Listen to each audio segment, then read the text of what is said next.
नमस्कार मित्रांनो. आपण ह्या ज्या उन्हाळ्याच्या हंगामामधल्या शेतकऱ्यांच्या थोड्याशा फुरसतीच्या काळातल्या काही विषय घेऊन यायचं ठरवलं होतं. त्यासाठी आपण पहिला व्हिडिओ केला होता आणि त्यासाठी आपला खूप मोठा चांगला प्रतिसाद मिळाला. आता आजचा जो विषय आहे आपण बदलते हवामान किंवा वातावरण आणि शेती पुढील आव्हाने या विषयावर बोलणार आहोत. मित्रांनो, तसा जर विचार केला तर मागच्या 50 वर्षाचा जर हिशोब केला आपण तर शेतीमध्ये कसे कसे बदल होत गेले हे पहिल्या भागात पाहिलं आपण. आणि त्याचसोबत आपण थोडी प्रत्येक विषयाची ओळख पण करून घेतली होती. मागच्या 50 वर्षाच्या कालावधीचा जर विचार केला तर हवामानामध्ये सुद्धा बदल कसे झाले हे जर आपण थोडं बारकाईने पाहिलं तर लक्षात येईल की आपल्याला आज अशी परिस्थिती आहे की काल परवाच जे मला वाटतं 30-31 तारखेलाच मार्चच्या एवढ्या मोठ्या प्रमाणात धोधो पाऊस पडला, जो की 40-50 पाऊस, गारासहित पाऊस, एवढी हवा. पूर्वी काही पाऊस येत नव्हते का, अवकाळी येत होते, पण त्याची तीव्रता जी आहे आणि ज्या पद्धतीनं इतकं जोरात येऊन आदळते निसर्गाचं रौद्र रूप की ते मतिगुंग होण्यासारखं आहे. म्हणजे फेब्रुवारीच्या पहिल्या दुसऱ्या आठवड्यात 36-37 डिग्री सेंटीग्रेड तापमान जात आहे आणि लगेच 8 दिवसांनी इतका जोरात पाऊस पडतो आहे. मग आता हे सगळं आमच्या आकलनाच्या बाहेर जातं आहे का काय असं मला वाटतं आहे. आणि शेतकरी तर मग हातबल होतो आहे, निसर्गापुढं आपलं काय चालत नाही. मग हे थोडा विषय आपण समजून घ्यावा का, या उद्देशानं आपण आज हवामान बदलाचं आव्हान शेतीसमोर कसं आहे ह्याच्याबद्दल बोलत आहोत. आता एकदम म्हणजे हवामानात बदल शेती संदर्भात काय होत आहेत तर पहिल्यांदा पाऊसमान, दुसरी थंडी आणि तिसरं तापमान, ह्या 3 गोष्टी आमच्या शेतीच्या संदर्भात आहेत. आता सुरुवातीला पावसाचा जर विचार केला मित्रांनो तर पावसाचं काय होतं आहे, मागच्या एक 15-20 वर्षाचा तुम्ही कुणी हिशोब लावा किंवा ॲव्हरेज 10 वर्ष अधिक 10 वर्ष असं आपण 10 वर्षाचं हे म्हणतो. तर 10 वर्षाचा जर हिशोब केला तर आपल्याकडं सर्वसाधारणपणे 3 वर्ष पाऊस सरासरी एवढा होतो. 3 ते 4 वर्ष सरासरी एवढा पाऊस होतो. पुन्हा 3 ते 4 वर्ष अतिवृष्टी होती, म्हणजे 150 पट, म्हणजे 100 जर असेल किंवा पश्चिम महाराष्ट्रात समजा पुण्याचा 700 ॲव्हरेज आहे, तर तो 1100 पडतो, 1150 पडतो. आणि मग पुढं 3-4 वर्ष हा कमी पाऊस पडतो, जो की 75-80% ॲव्हरेजचा पडतो. आणि त्यातलं त्या ज्या 3-4 वर्षामधला आहे ते 1 ते 2 वर्ष कंप्लीट दुष्काळ असतो. हा पहिला पॅटर्न आपला पावसाच्या संदर्भात आपल्याला म्हणता येईल. हा झाला एकूण पाऊस पडणार. आता याच्यासोबत दुसरं एक ज्ञानबाची मेक असते जी जनरली आपल्या सर्वसाधारण माणसाच्या लक्षात येत नाही. पावसाचे दिवस किती आहेत. आता पावसाचे दिवस जर विचार केला तर पूर्वी 55-60 दिवस पावसाचे असायचे, जे की आता 20-22-25 दिवसापर्यंतच पाऊस मर्यादित झाला आहे. 5 ते 6 पेक्षा जास्त पाऊस जर पडला एका दिवशी सलग तर आपण तो पावसाचा दिवस धरला जातो. म्हणजे बघा, पावसाची दिवसाची संख्यासुद्धा अर्धी झालेली आहे. मग ह्याच्यामुळे होतं काय हे सर्वसाधारण शेतकऱ्याला किंवा सर्वसामान्याला लक्षात येत नाही. ह्याच्यामुळे होतं काय, म्हणजेच होतं काय की एका दिवशी खूप मोठा पाऊस सलग पडतो, 1 तास 2 तासात अतिवृष्टी होती, 150-200 पाऊस पडतो. 40-50 च्या वरती पाऊस पडला की चांगलं पाणी वाहतं, 60 च्या वरती पाऊस पडला की अतिवृष्टी होती. त्याच्यात पण 2-3 शास्त्रीय निकष आपण त्याच्यामध्ये जाणार नाही. म्हणजे पाणी चांगलं वाहिलं म्हणजे चांगला पाऊस झाला आपल्याकडे म्हणायची पद्धत. ताली तालकडं भरली, नाल्याला वड्याला पाणी खळखळून वाहिलं, असा पाऊस 40-50 झाला तर होतो. आता ह्याचं प्रमाण वाढलं आहे आणि जो मधला पावसाचा गॅप असतो, खंड असतो, त्याचं पण प्रमाण वाढले. म्हणजे काय, पावसाचे दिवस अर्ध्याच्या आसपास आले आणि म्हणजेच पडायचा तेवढा पाऊस जर पडला तरी मोठ्या पावसाची शक्यता जास्त झालेली आहे आणि पावसाचे दिवस कमी झाले. याच्यामुळं 2 पावसातला खंड वाढल्यामुळं पिकाला 3-3 आठवडे पाऊस जर नाही आला, हलकी रानं असतील, उथळ रानं असतील तर तिथं पाण्याची कमतरता पडते आणि त्यामुळं पिकाला वाळते, सुकते किंवा उत्पादनात पुन्हा तो येतोसुद्धा कधी 15 ऑगस्ट, 15 सप्टेंबर, 15 जुलै ते 15 सप्टेंबरच्या दरम्यान. ह्या 2 महिन्याच्या काळात 20 ते 21 दिवस येतो. त्यावेळेस बरोबर आमची पिकं फुलोर अवस्थेत असतात, दाणे भरण्याच्या अवस्थेत असतात खरीपाची, तर त्यामुळे त्याचं मोठं प्रमाणात नुकसान होतं. हा झाला एक पॅटर्न. आता दुसरा पॅटर्न पावसामध्ये काय दिसून येतो मित्रांनो, पाऊस सुरुवातीला 7 जून म्हणजे मृग नक्षत्र आलं की 7 जूनला पाऊस येणार. जसं आज पण पश्चिम महाराष्ट्रामध्ये पोळ्या दिवशी 4 तरी थेंब पडतील, महालक्ष्म्याची गणपतीचे सण आहेत. गणपती येण्याच्या दिवशी, गौरी आव्हानाच्या दिवशी 100% म्हणतात 4 तरी थेंब येणार.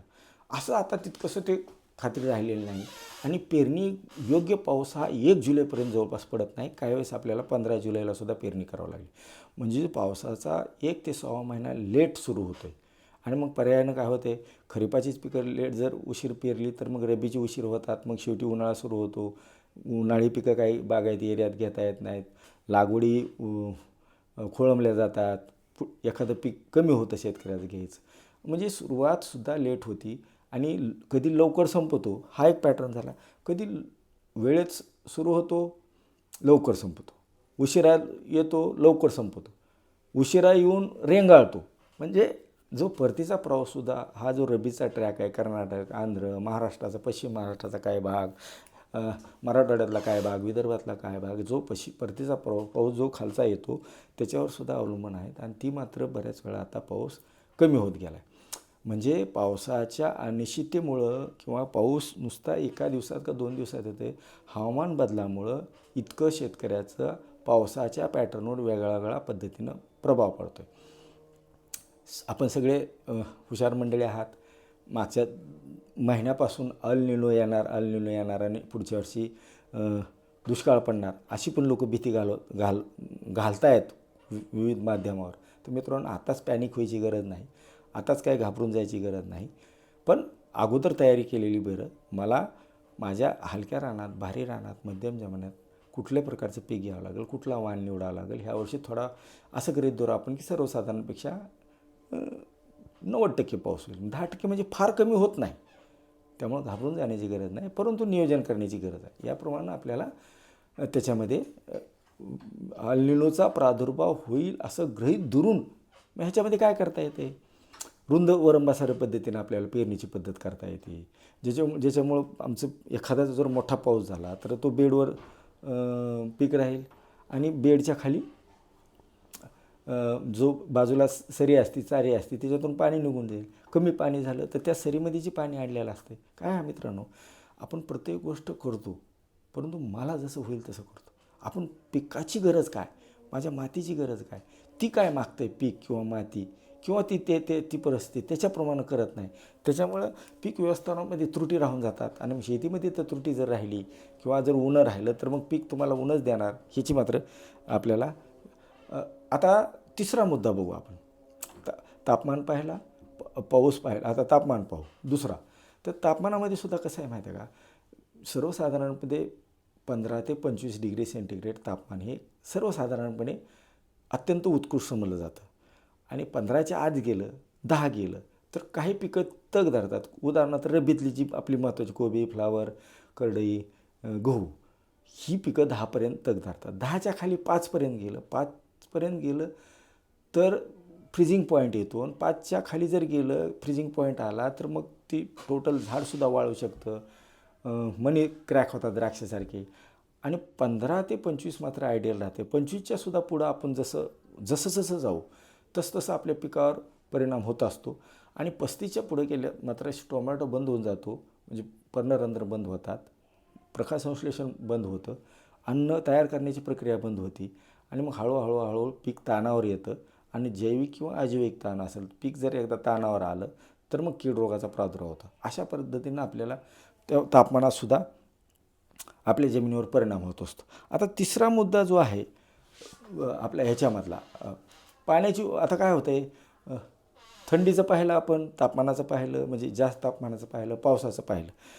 आता जर जास्त तापमान वाढत गेलं तर काय होणार आहे, वादळ येणार, वारं मोठ्याने वाहणार, खूप थंडीच्या लाटा येणार, खूप तापमान वाढणार.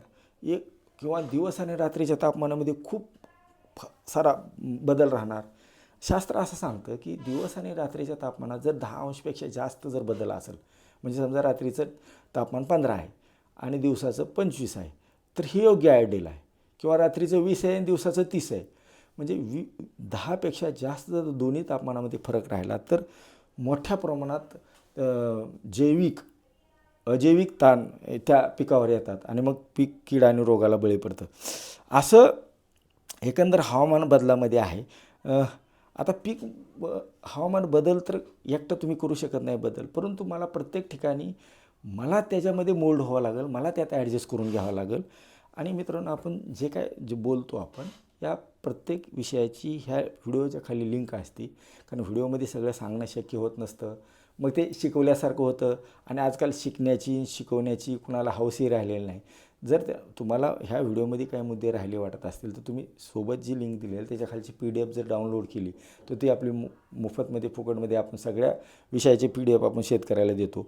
तर अशा पद्धतीनं जर हवामान बदलाचा तिसरा मुद्दा आपला आहे की आता रब्बी पिकामध्ये खूप मोठ्या प्रमाणात दव पडतं, धुळी येते, ज्याचं मोठ्या प्रमाणात हरभऱ्याचं, कधी तुरीचं, कधी फळपिकाचं खूप मोठ्या प्रमाणात नुकसान केलेलं आहे. त्याच्यानंतर कीड रोगाचं आता बोललो, जैविक अजैविक ताणामुळे आपल्याकडे कीड आणि रोगाचा प्रादुर्भाव फार होतो. मग आता हवामान बदलासाठी तोंड देण्यासाठी आम्हाला काय काय करावं लागेल जेणेकरून आमची शेती फायदेशीर राहील, शेतात तयार झालेला अन्नही विषमुक्त होईल. तर यासाठी आम्हाला कमी कालावधीसाठी किंवा हवामान म्हणजे वाढलेल्या तापमानाला कमी किंवा जास्तला जर असेल किंवा कीड रोग सहनशील वाण वापरावं लागतील. एकच एक पीक पद्धतीची आपण सोयाबीन आणि सोयाबीन नंतर हरभरा ही जी पद्धती चालू आहे आपल्या महाराष्ट्रामध्ये, 50 लाखाच्या वरती सोयाबीन गेलं, 25 लाखाच्या वरती हरभरा गेला, याच्यामध्ये सुद्धा आपल्याला बदल करावा लागेल. पिकाची फेरपालट करावं लागेल, मिश्र पीक घ्यावं लागेल, वेगवेगळी कमी कालावधीची पिकं घ्यावं लागतील. आता हरभऱ्याची पेरणी करताना 1% जरी ज्वारी बी टाकलं तरी म्हणजे मिश्र पीक पण म्हणतो आपण त्याला. त्याच्यानंतर सापळा पिकं जसे की मोहरी, चवळी, तीळ, सूर्यफूल, एरंडी, भाजीपाल्याच्या पिकाच्या कडेने 2 लाईन लावायच्या, मध्ये एखादी लाईन घ्यायची, असं काय करावं लागेल. नंतर मग 2 रोपातलं आणि 2 ओळीतलं अंतर मात्र आम्हाला जर जितकं व्यवस्थित ठेवाल तेवढी 2 रोपामध्ये स्पर्धा होत नाही, हवेसाठी स्पर्धा होत नाही, जागेसाठी स्पर्धा होत नाही, अन्नद्रव्यासाठी होत नाही, पाण्यासाठी होत नाही. आपण जर फार दाट पेरलं तर खूप उंची वाढते.